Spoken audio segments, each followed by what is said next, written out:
Hello everyone, welcome back to my channel. In the previous video we learned that better prompts produce a better result. But the next question is, what exactly makes prompt good? What information should we include when talking to AI? That's what we will learn in this video. Let's start with real life example. Imagine your manager sends a message, prepare a report. Most developer would immediately ask, what report, which system, what time period, who is the audience, and what format should I use? So these all questions immediately comes into the mind when we get this requirement, prepare a report, because the instruction is incomplete. Now compare it. Prepare a monthly sales report for management, include top 10 products, revenue trends, and key observation. Provide the output in PowerPoint format. In these prompts on message, you can see the complete information. Let's move to the next point. Anatomy of an effective prompts. So here is the definition. The anatomy of an effective prompt refers to essential components that make a prompt clear, complete, capable of producing accurate and useful AI response. So a good prompt usually contains five components: role, task, context, output format, and constant. So every prompt you are writing and asking AI to generate a response, you need to follow, you need to add these five components to make your prompt powerful.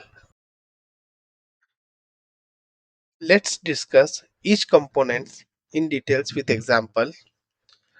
Let's start with the role. Here is the examples of the roles. So bad prompt, what I can say, they explain that your function. Here we are not mentioning any roles here. Okay. So to move to the better prompts, we need to specify first the roles in the roles to the AI. Okay, act. Oh, hey boss, act as a senior Azure architect. So he will treat your prompt as a senior Azure architect and give you a response based, uh, ba- give you response like a senior Azure architect. Okay, we will see this in real practical. Okay, here I will I will write it both the prompt. First, simple one. Explain Azure function. See the response.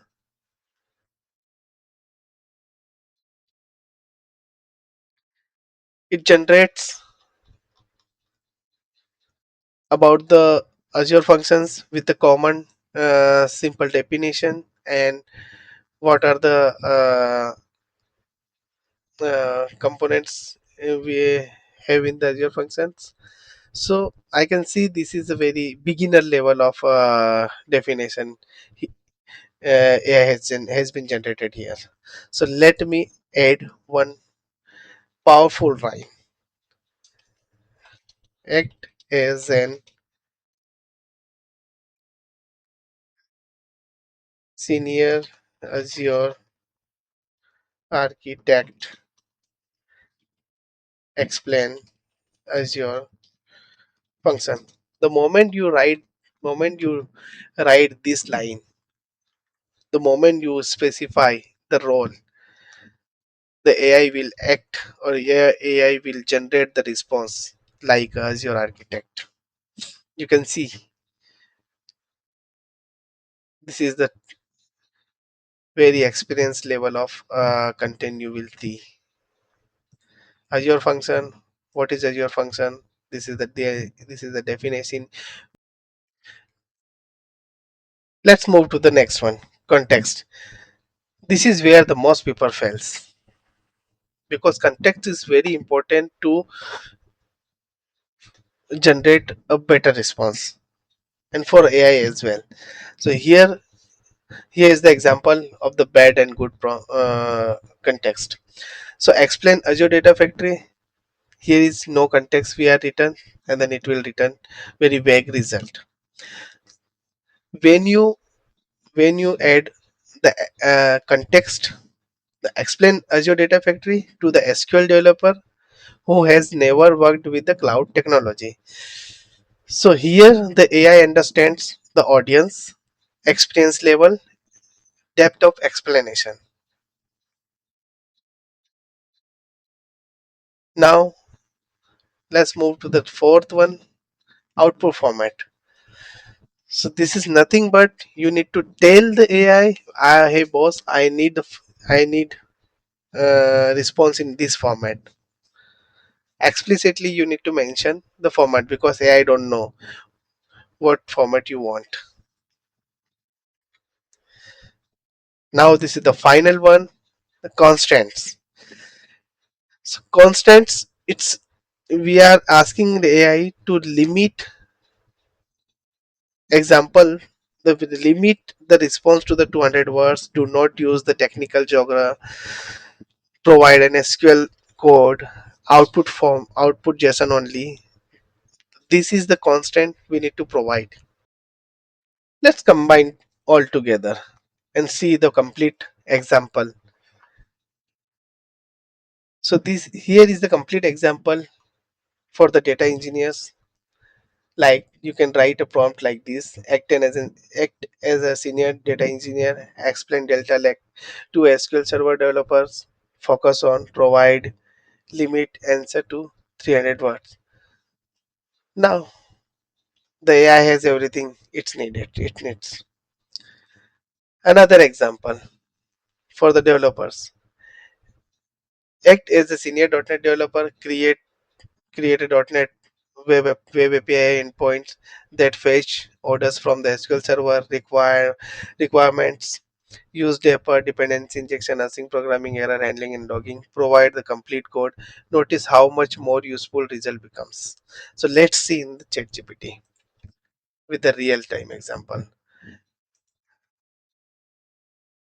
Here is the prompt I have added. Now you can see as a senior .NET developer, it would implement using the clean separation of concepts. So this is the architecture. See, he created architecture for you: client, orchestrate, orders, control, repository, and SQL server. This is the flow is implemented. Create a project. Oh, the best thing is this: he created the folder structure as well. Very good. Yeah, here you can see you can add your table definition and then it will generate based on your table definition. See, this is the very step by step things he added.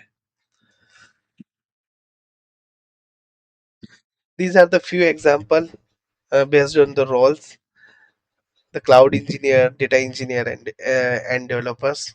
You can write the prompt like this: include the all components, 5 components.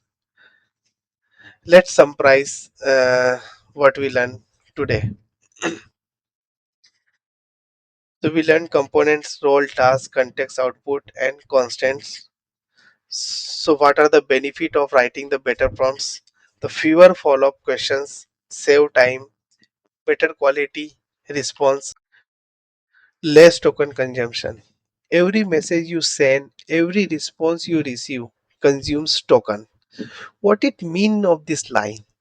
Because if you talk with the AI or if you write something and send to the AI, it consumes the token.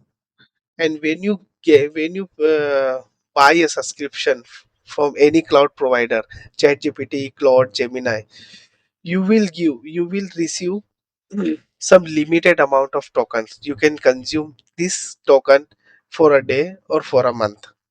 So you have to be make sure to write a better prompt, minimize the follow up, and also avoid this kind of questions. add this, remove this, change the format. Because if you are asking like this, it will consume more tokens. That's it from this video. See you in the next video. Thank you very much.